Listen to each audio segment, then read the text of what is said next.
तो आज मैं आपको एक अनोखी रहस्यमय कहानी सुनाऊंगा। अगर आप चैनल पर नए हैं तो अभी सब्सक्राइब कर ले, क्योंकि यह मेरा दूसरा नया चैनल है। तथा कहानी पूरा देखे, अंत में एक अनोखा रहस्य छुपा है। धन्यवाद। तो सुनिए। एक बार की बात है, गोकुल के किनारे बसे एक छोटे से गांव में एक बूढ़ी अकेली महिला रहती थी, जिसका नाम था यशोदा। वह गांव की यशोदा मैया से बिल्कुल अलग थी। वह इतनी गरीब थी कि उसके पास अपने घर में कृष्ण की कोई मूर्ति भी नहीं थी। उसका दिल हर जन्माष्टमी पर टूट जाता था, जब वह देखती कि पूरा गांव कृष्ण के जन्म का उत्सव मना रहा है, लेकिन वह अपने घर में कुछ नहीं कर पा रही। यशोदा की सबसे बड़ी इच्छा थी कि वह भी कृष्ण को अपने हाथों से माखन और मिश्री खिलाए। वह दिन रात कृष्ण से प्रार्थना करती कि एक दिन उसे भी मौका मिले। उसकी गरीबी इतनी थी कि उसके पास माखन बनाने के लिए दूध भी नहीं था। फिर भी वह हर रोज अपनी कुटिया के बाहर बैठकर मन ही मन कृष्ण के लिए भजन गाती रहती थी। एक जन्माष्टमी की शाम गांव में उत्सव चल रहा था। यशोदा अपनी कुटिया के बाहर उदास बैठी थी। तभी एक नन्हा ग्वाला उसके पास आया। ग्वाले के हाथ में एक छोटा सा घड़ा था, जिसमें थोड़ा सा माखन था। ग्वाले ने यशोदा से पूछा, दादी, आप इतनी उदास क्यों हैं? क्या आप कृष्ण के जन्म का उत्सव नहीं मना रही हैं? यशोदा ने गहरी सांस लेते हुए कहा, बेटा, मेरे पास कृष्ण को खिलाने के लिए कुछ भी नहीं है। मैं इतनी गरीब हूँ कि उनके लिए माखन भी नहीं बना सकती। नन्हा ग्वाला मुस्कुराया और बोला, दादी, कृष्ण को खाने की नहीं बल्कि प्रेम की भूख है। यह माखन मैं आपके लिए आया हूँ, आप इसे कृष्ण को खिलाए। यशोदा की आंखें भर आईं। वह बहुत खुश हुई। उसने उस छोटे से घड़े को अपने हाथों में लिया और उसमें से माखन निकाला। तभी उसे एक और दुख हुआ। मैं इसे किसे खिलाऊं? मेरे पास तो कृष्ण की मूर्ति भी नहीं है। नन्हे ग्वाले ने मानो उसके मन की बात जान ली हो। उसने कहा, दादी, कृष्ण की मूर्ति यहाँ नहीं बल्कि आपके दिल में है। अपनी आंखें बंद कीजिए और अपने दिल में ही कृष्ण को माखन खिलाए। यशोदा ने अपनी आंखें बंद की और अपने मन में कल्पना की। उसने देखा कि एक नन्हा प्यारा कृष्ण उसके सामने बैठा है और मुस्कुरा रहा है। उसने अपने मन में ही उस माखन को कृष्ण के मुख में डाला। जैसे ही उसने ऐसा किया, उसके मन में एक अद्भुत शांति और खुशी का अनुभव हुआ। उसे लगा जैसे स्वयं कृष्ण ने उसके माखन को स्वीकार कर लिया हो।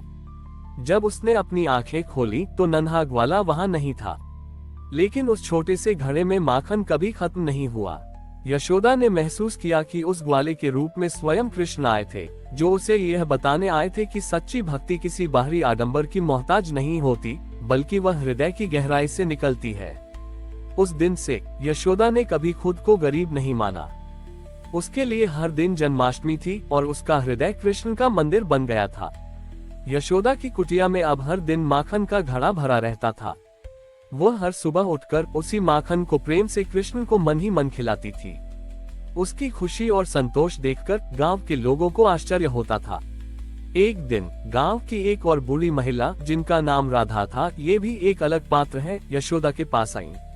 राधा ने देखा कि यशोदा के पास माखन का घड़ा है, जो कभी खाली नहीं होता। राधा को लगा कि यशोदा को कोई गुप्त खजाना मिल गया है। राधा ने यशोदा से पूछा, यशोदा बहन, तुम इतनी गरीब हो, फिर भी तुम्हारे पास इतना माखन कहाँ से आता है?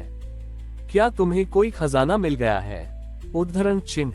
यशोदा ने मुस्कुराते हुए कहा, नहीं बहन, यह कोई खजाना नहीं बल्कि मेरे हृदय के प्रेम का फल है।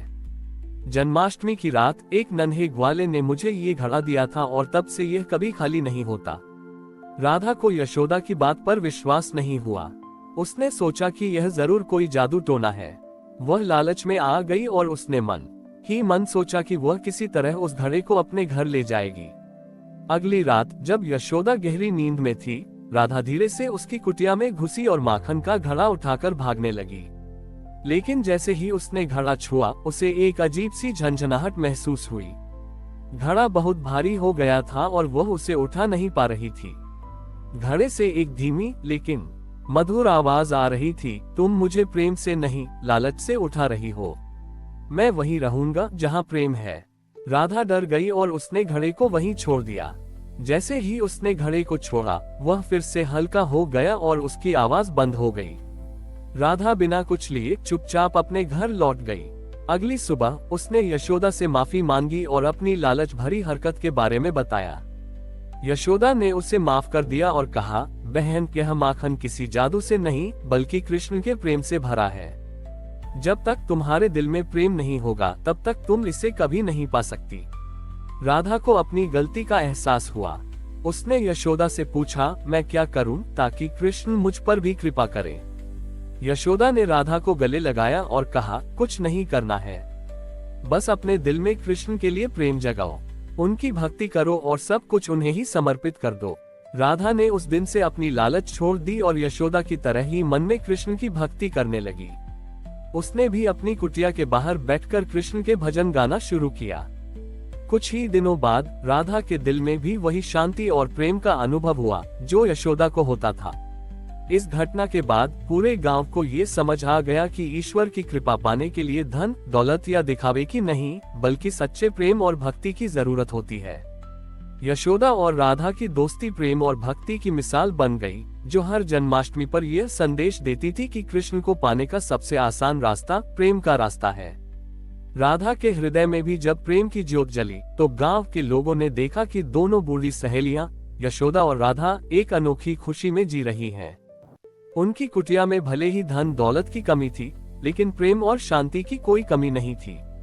उनका माखन का घड़ा अब गांव में एक चमत्कार का प्रतीक बन गया था, जिसे कोई लालच से नहीं उठा सकता था। लेकिन गांव में कुछ शरारती बच्चे थे जिन्हें ये सब सुनकर बहुत हैरानी होती थी। उन्हें लगा कि यह सब कहानियां हैं। वे थे गोपाल, किशन और रामू। ये तीनों गांव के सबसे नटखट बच्चे थे और उन्हें माखन चुराना बहुत पसंद था। एक रात तीनों ने मिलकर ये तय किया कि वे यशोदा की कुटिया में जाकर माखन छोटे उड़ाएंगे और इस चमत्कार का रहस्य जानेंगे। आधी रात में जब पूरा गांव सो रहा था, वे तीनों धीरे धीरे यशोदा की कुटिया के पास पहुंचे। उन्होंने खिड़की से अंदर झांका और देखा कि माखन का घड़ा एक कोने में रखा है। वे खुशी से मुस्कुराए। गोपाल ने धीरे से दरवाजा खोला और अंदर घुस गया। किशन और रामू बाहर इंतजार करने लगे। गोपाल ने जब घड़े को छूने की कोशिश की तो उसे एक तेज झटका लगा और घड़ा अपने आप हवा में ऊपर उठ गया। गोपाल डर गया और पीछे हट गया। उसने अपने दोस्तों को बुलाया। तीनों ने मिलकर घड़े को पकड़ने की कोशिश की, लेकिन जैसे ही वे उसे छूते उन्हें बिजली का झटका लगता और घड़ा और भी ऊपर उठ जाता। वे तीनों परेशान हो गए और हार मानकर वापस लौटने लगे। तभी उन्हें एक मधुर आवाज सुनाई दी, तुम माखन चोर तो हो, लेकिन मेरे दिल के माखन चोर नहीं हो। वे तीनों घबराकर इधर उधर देखने लगे। उन्हें कोई दिखाई नहीं दिया। फिर आवाज आई, अगर तुम सचमुच माखन चाहते हो तो इसे चुराने की कोशिश मत करो, बल्कि इसे प्रेम से मांगो। बच्चों को समझ आ गया कि यह कोई साधारण घड़ा नहीं है। गोपाल ने डरते हुए कहा, हमें माफ कर दीजिए, हमें लगा कि आप हमें माखन नहीं देंगी। तभी यशोदा और राधा जाग गईं और उन्होंने बच्चों को देखा। यशोदा ने बच्चों से पूछा, तुम लोग यहाँ क्या कर रहे हो? उद्धरण चिन्ह। बच्चों ने रोते हुए सारी बात बताई और अपनी गलती मानी। यशोदा ने उन्हें गले लगाया और कहा, मेरे बच्चों, कृष्ण को माखन का स्वाद तब पसंद आता है जब उसे प्रेम से खिलाया जाता है, चोरी से नहीं। राधा ने भी उन्हें समझाया, तुम तीनों मिलकर भजन गाओ और प्रेम से माखन मांगो, देखो फिर क्या होता है। बच्चों ने डरते डरते कृष्ण के भजन गाने शुरू किए। जैसे ही उन्होंने भजन गाया, माखन का घड़ा धीरे धीरे नीचे उतर आया और अपने आप खुल गया। उसमें से माखन की खुशबू आ रही थी जो उन्होंने पहले कभी महसूस नहीं की थी। यशोदा ने बच्चों को माखन दिया और उन्हें प्यार से खिलाया। उस दिन से वे तीनों बच्चे माखन चोर से कृष्ण के भक्त बन गए। हर जन्माष्टमी पर वे यशोदा और राधा के साथ मिलकर भजन गाते और प्रेम से माखन बांटते थे। इस घटना ने गांव को ये सिखाया कि सच्ची चोरी प्रेम और भक्ति की होती है, भौतिक वस्तुओं की नहीं, क्योंकि प्रेम और भक्ति से ही ईश्वर को पाया जा सकता है। हमारी और भी आध्यात्मिक एवं अनोखी कहानियां देखने के लिए हमारे चैनल पर जाएं तथा धार्मिक एवं पौराणिक अनोखी कहानियां हमारे चैनल पर है। कृपया जाके देखें तथा हमारे चैनल को सब्सक्राइब करके रखें और वीडियो लाइक जरूर करें। धन्यवाद।